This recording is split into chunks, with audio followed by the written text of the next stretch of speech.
video I'm going to give you in-depth review of Lenovo YP1 after using for 1 week. So this phone is really awesome. This specs with Snapdragon 615 processor with 2 GB of RAM, 405 Adreno GPU, FM radio inbuilt, NFC, dual SIM 4G enabled, and having dual SIM standby for both the SIM, expandable storage, 32 GB of ROM, and 5000 mAh battery with fingerprint sensor. This is the main and key specs of this phone, which makes the phone really stands out from any other phone for this price range. So let's talk about the phone appearance once you boot it up. After update, I got some kind of Android UI stuff, Android UI settings from the Lenovo preferences, theme preferences. So firstly, I changed that to Android UI as I like the stock Android experience, so I did change it. After changing it, I see that the wallpaper looks really bad, so I secondly changed the wallpaper to make it feel better. And first, I did change the theme UI to Android UI, and then I changed the wallpaper. After applying the wallpaper and UI, I still felt like it is not pure Android experience, so I did install Google Now Launcher and apply it as a default launcher for this phone, and that makes the phone really looks and feel like a stock Android. As you can see, I did it, and after that I changed the wallpaper once again to make it more appealing and more saturated. As you can see, the clarity of the screen and color saturation is perfect for this phone. And let me show you some specs inside the about us of the phone. As you can see in this, you will find that this phone is running on Android 5.1.1, which is latest version of Android Lollipop, and you can expect Marshmallow within 2 or 3 months, as Lenovo already announced that you will be getting Marshmallow on this phone. So this is good news for everyone out there who just bought this phone. As you can see, Marshmallow and Android don't have that much of change in design, so you might not be feeling outdated by a Lollipop also if you have this OS running on this phone. The first thing I always do is to enable developer option by tapping on build number, and after that I just quickly change some settings in developer options. I just make the animations a bit faster by changing its value to 1.0 to 0.5.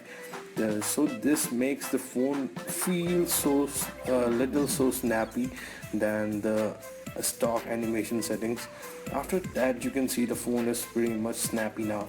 Now let's talk about the geek benches and benchmarks. So I will going to quick run all the benchmarks in front of you, and you can see that how this phone performs in real world.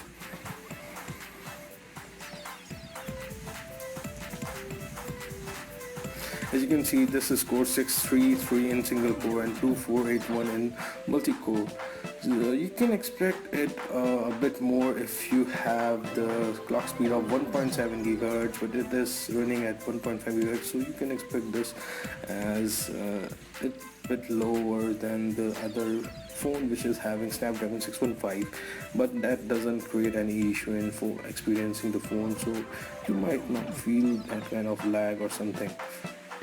The second test will be anti-2 benchmark. As you can see, I will be forwarding this as fast as possible, so you cannot.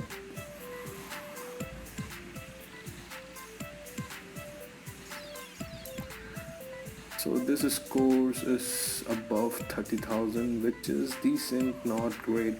34,173, which is amazing for this specs, and for this price range the phone is performing good, not that bad at all.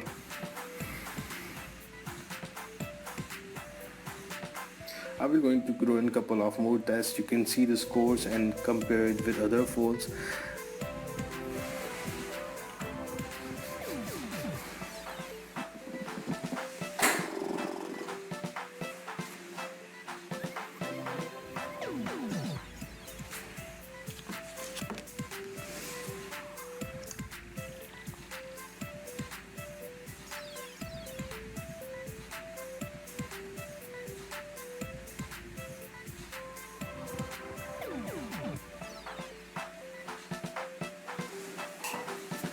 After reading so much of benchmarks, you can see the temperature of this phone is pretty much as you can see this phone pretty much not that high as I was expecting.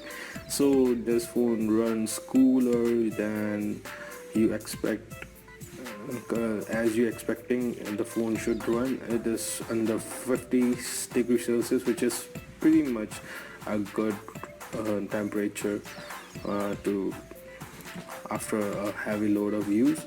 So if the phone is running under 50 degrees Celsius, the phone is cool in terms of performance and performance ratio. As you can see, I'm running Nina Mark II for FPS testing, and you can see that its score is 59.7, which is quite nice, not that bad at all. Let me show you some hardware specifications and hardware overview. As you can see, this phone packed with 13.0 megapixel camera and one key power saving switch in the left side of the phone, 3.5 mm jack, microphone, volume rocker button and power button, and a lock button you can say. And this feels sturdy, but that make a weird sound sometimes. This is a home button packed with coupled with a fingerprint sensor, and this works really quick. As you can see, the fingerprint, just keep your thumb up and it will recognize your finger instantly. This is a single speaker and one microphone grill, micro USB port, and there is a Lenovo branding and all those information. And you can see pretty much this phone looks pretty neat, and physics of this phone is good. This phone is bulky, but the design makes it look like it is a smaller and easy to carry device. This phone also packed with 5 megapixel of front camera, which is able to capture 1080 pixel video, which is good in quality. As you can see, I'm giving a shot that I'm comparing brightness of this screen. As you can see, this is my iPhone 6 at a full brightness, and you can see the Lenovo White P1 on widescreen doesn't emit that kind of light as the iPhone 6 is emitting right now. No problem, I will going to show you how to fix that. You just need to go to settings and you will find display and display option.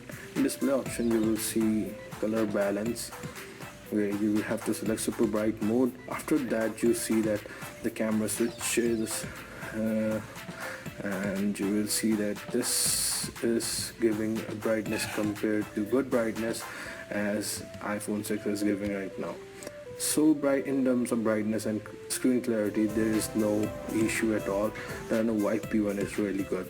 Now let's see how the speaker sounds and how speaker works. You can see this speaker is very loud, give you a really nice quality sound. The treble is more in this side, but you won't find that it will going to hurt your ears or something. You will see some lag on bass, but it is quite good. As this is a small device, you might not need some kind of a subwoofer or bass in it. So this is pretty much a nice speaker for entertainment purposes. So as you can see, this phone is packed with lots of good things, and let's see how this performs in multitasking. Let me open lots of apps and let's see how it performs after it.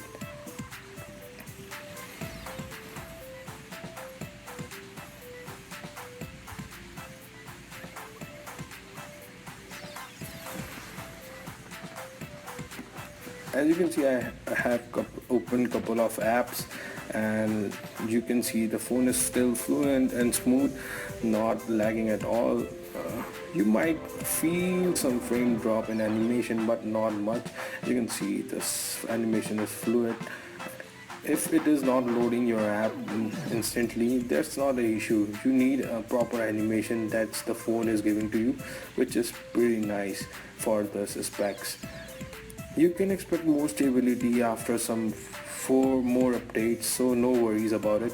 As you can see, after running lots of app, I still got some RAM free, which is 802 MB of RAM. I don't know how it is managing. I think the app doesn't load a lot of RAM that I open, so no issue in it. So you might not find any issue in day-to-day life, day-to-day app experiences. Let's talk about camera. The camera of this phone is quite decent, not as good as it should, as I was expecting, but this camera is good enough to capture images. If you have a camera, if you have a YP1, you just install Google Camera and enable HDR whenever possible. You will find that the photo quality from the Google Camera with HDR is pretty amazing. I will show you some sample right now. As you can see these samples, this is video from Lenovo YP1. As you can see, the stability is pretty much maintaining really nice. The stability is good, and the focusing of this camera is also nice after a few updates. As you can see, I'm focusing lots of objects instantly, and it is focusing right. You see the thread, I'm focusing the thread, and this is focusing very good. Now I'm focusing at the back of this thread, and after that again I'm focusing on the thread. So this video was shooted by the Lenovo stock camera app and pretty much gave a really good result. So I prefer Lenovo stock camera for videos, and for photos you might go to Google Camera. Now let's load our website quickly and see how the app works and how the phone handles that kind of stuff. As you can see, the web browsing experience is also smooth. You can expect this phone to render the page as fast as possible, as fast as you want it. You can see the phone loads page very fluently and smoothly, but the web browsing experience is good, so no issue in that also.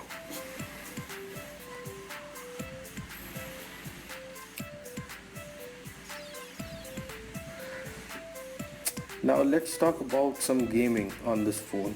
So you cannot expect much more in gaming department, as this phone is packed with Snapdragon 615, which is not as good as Snapdragon 801 as I was owning earlier, the phone OnePlus One, but this gives a pretty nice rendering and gives you a normal experience of gaming. You can run pretty much any game on this device, but you cannot expect much more than that. It will run lots of games. If it is not as dense, graphic density is less, then it will gonna handle properly. But if you run lots of game which is having lots of graphics to render, then this might give you some frame drop, and you might experience some stutter and while playing the game.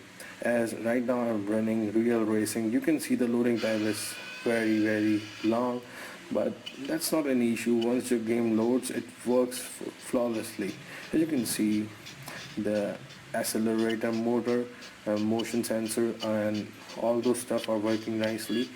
The graphics and the clarity of the screen giving good effect of gaming and giving a real natural graphic rendering at the real time. You can see there is no lag so far, and the game runs very smoothly right now. So this phone can handle pretty much any game in 3D. Now it is lagging, but sometimes it lags, sometimes it works smoothly. So it depends on how CPU is handling the task. If you running your game for 1 hour, or you're doing some kind of intensive stuff for long, it will going to throttle down a CPU a bit to keep the phone cooler. So this is a simple theory of handling the CPU management. So this phone also packed with fast charging. As you can see, this comes with rocket charger. Let me show you how it works and how it identify and how it indicates that how it is charging and how it is indicating you that it is fast charging right now. As you can see, after plugging the charger, in lock screen it will show the fast charging, and in battery you will find two green signal which shows that it is rocket charging right now. So this phone charged within from 0 to 100 within under 1.5 hour, which is amazing. This phone is really good in battery department. If you expecting it to last for 2 days, you can easily get that kind of usage from that phone. Let's now talk about the fingerprint sensor. So this allows only 2 fingers. I already registered 2 thumbs of my hands, as you can see, and this works really nice and fast.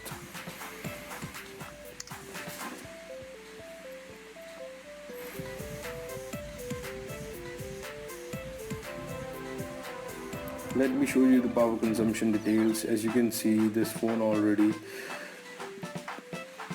running 1 hour 18 minutes screen on time, and the battery level is 84%, which is quite decent. As you already saw that I ran a lot of games and high benchmarks, and this phone performs really good in battery department also. So thank you guys for watching this review. I hope you are not bored by this review. This is an honest review from my side after using this phone for a week. Hope you guys like it. If you have any query or any other questions, you just need to comment below below this video, and I'm going to make a separate video, or if you want I will gonna reply within the comment section about your queries. So thanks for watching. This is Deep Single from a Tech Point. See you in the next one. Peace.